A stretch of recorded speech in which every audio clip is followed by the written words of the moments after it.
I think the most important character currently in the story is former Admiral Aokiji, or Kuzan, the blue pheasant. Ichiro Oda teased this with Doflamingo saying he hasn't heard good things, and saying the face of a mere wanderer and a man determined are quite different. Smoker in his conversation, him saying world government wasn't the end all be all and can accomplish things without marine affiliations, and things becoming clearer. It's me, Smoker. If that's what you say, let's do a deep dive on the rise and fall of Aokiji to see if it's truly him or he has changed something completely different. Of course, stick to the end of the video to find out what I truly believe Aokiji is going to do when it's all said and done. Now, me personally, Legend Mac, I have always been a fan of Aokiji. Like, our first introduction to him is as the first admiral in the One Piece story. We just had an amazing arc known as, of course, Alabasta, and pretty much we see Aokiji. It's actually right after Skypiea too, so it's like we had a crocodile and now these powerful Logias, but we overcame them. And then we get this admiral where he's a Logia user we couldn't overcome his Delver ability. Plus, he probably at the time had some disgusting haki we just didn't know he had. But he pretty much is no diffing the Straw Hat Pirates. And Luffy, while getting no diff for this entire crew, says, no, let me take him one-on-one, which I always respected Luffy saying. And then, of course, Aokiji destroyed him in a 1v1 battle and didn't kill him because of Luffy's grandfather Garp. It's funny because that's how we get introduced to Aokiji, and it's poetic because that's where we are currently in the story, Luffy's grandfather. Then of course we see Aokiji in the Ohara flashback, and it just made us appreciate Aokiji even more when he of course freezes Saul, but if we find out later that Saul lived, he didn't actually kill Saul. And secondly, we find out of course that he let Nico Robin escape, and it's pretty much said, if you don't find your people, I'm going to kill you in the future. So it's pretty amazing to see the flashback and how he comes back to Nico Robin at the end of Water 7 and his lobby and pretty much is giving words of encouragement. I think Aokiji just was an amazing character to start off. And then the next time we see him, of course, is Marineford War, and he is of course the first admiral to do something again, freezing the tsunami caused by the world's strongest man, Whitebeard. Of course, Whitebeard then sends him down with a quake, and he freezes the entire ocean so the battlefield of the Whitebeard Pirates versus the Marines could begin. And I do want to say that that was, to me, very cool, seeing in Marineford how many cool moments he had and epic moments he had, like when he fought, of course, Marco. He didn't really fight Marco, but Marco kicking him after he was trying to kill Luffy with the ice sword.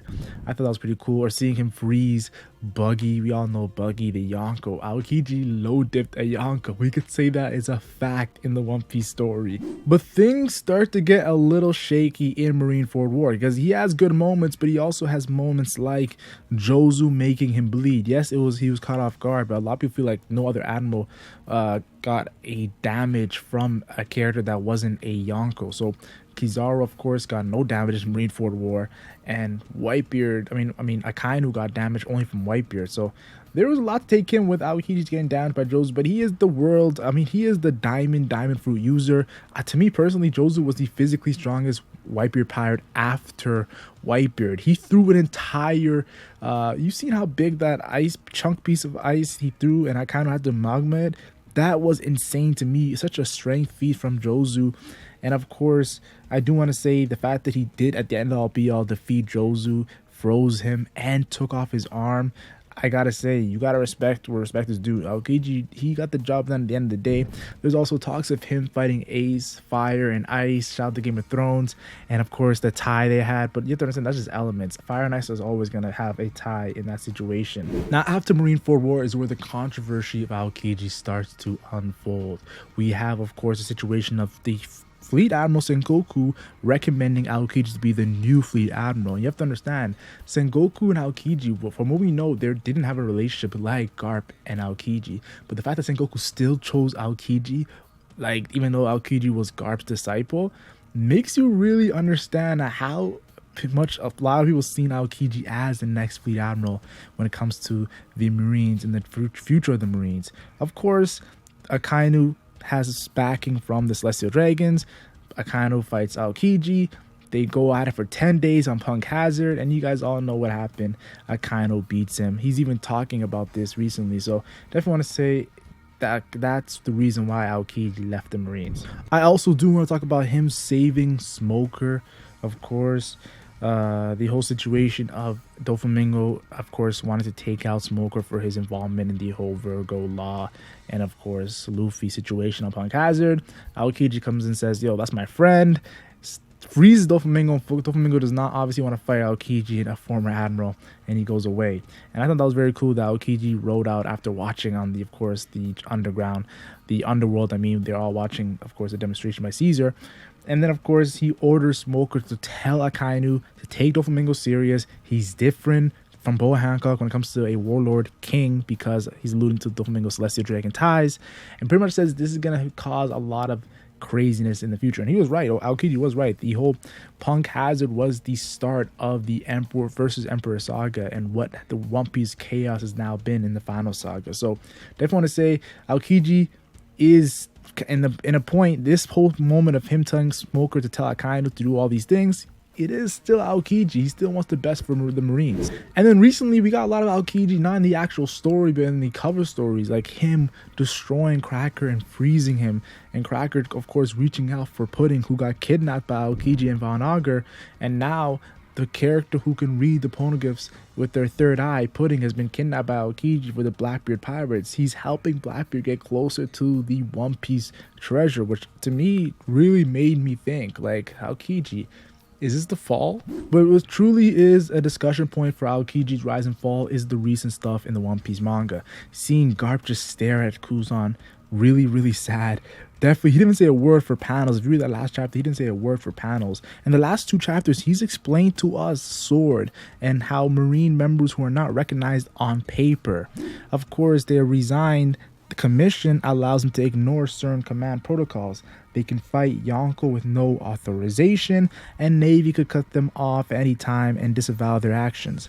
Of course, in the recent chapter, we see him freeze Hibari, everyone thinking that Hibari might be the daughter of Akainu, so there could be some pettiness there, in front of Garp. And let's be honest here, it's a bad look. Even Kobe's like, yo, I'm Freezer, come on Aokiji, and he's just like, nah, I ain't doing that. It'll be a bad look if Kobe escapes while Teach is not here. And he does have a point. And then, of course, the Blackbeard Pirates are cheering their 10th Division commander, and Garp just looks very disappointed. And, of course, you have to understand, he freezed the Blackbeard crew members when he first met them. And Blackbeard's like, why'd you freeze my crew? And he's like, you know how your men are. And says, don't use the quake fruit, because that could be bad for your crew members. Aokiji's a very tactician. He's a battle genius. If you can fight a kind of for 10 days, you have to be a battle genius. Plus, he says he's in a bad mood because of that battle with Akainu, and Aokiji's actually retelling the battle with Akainu to the Blackbeard Pirates, and they're all laughing, and says the whole joke of how pretty much Akainu's like, my blood boils. We grew up together in the Marines, and he's like, yeah, that'll be the magma. And of course, they're all laughing. Pizarro, Vasco shot. He shows his ice leg after losing a leg versus Akainu, and how Akainu's been banged up even though he didn't lose any limbs. Gets sad thinking of O'Hara, Saul, and Robin. And of course, Burge is like, what's the sob story? Then of course, we see the moment of defeat, saying steal his Delphi ability to Blackbeard. Aokiji hears that, is very upset, and Blackbeard convinces Aokiji to join him, which honestly should shock everybody. The fact that he didn't force Aokiji to join with something interest-based. He just said, if you want freedom, if you want to do the right things, join us, yo. If you want to accomplish your agenda, join us. And that's what he's doing as a pirate. He's accomplishing his agenda. It's like the Straw Hat Pirates with their dreams. They all have an agenda with their dreams, but they all want to make Luffy the pirate king. If making Blackbeard the pirate king in Aokiji's eyes could be a good thing, interesting. Me personally, I think we will see a more savage Aokiji to come. But the last thing is him doing something amazing to remember him as a GOAT.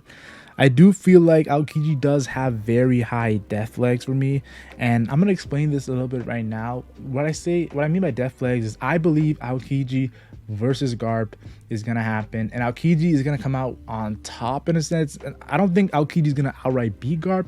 I think Blackbeard might come, and it might be a 2v1 against Garp. Garp might get jumped by the other Blackbeard pirates there, like Shitty Lorraine, Avalo Pizarro. Like, Aokiji is going to get help from other Blackbeard pirates, I feel like, and Garp is going to lose, and Aokiji might even be the one to do the finishing blow, which will just piss off everybody in the One Piece fan base. I feel like he's really going to this Akatsuki level, Itachi level stuff right here for the greater good. I do also want to say that the death flags is when things actually come into fruition.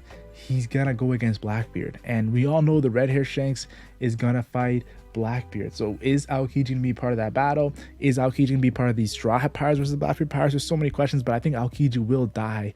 I think his death is gonna happen when Luffy fights Blackbeard. I think that's when it's truly gonna happen, and it's gonna be a crazy story arc with so many different stories developing. And to me personally, I truly believe that Aokiji is the most important character in the One Piece story. But I want to hear your guys' thoughts. I love seeing the support on the channel. I want to see what you guys truly believe about this character known as Aokiji. Of course, if you guys seen my chapter review, whatever you want to call it, click the end screen if you guys didn't see it yet. Tell me your thoughts. I love seeing the support. I love seeing the comments. I love seeing everyone just putting their opinions out. Like and share if you enjoy. Like and share only if you enjoyed. And subscribe for more One Piece content. I'm the Legend Mac, and I'm gone.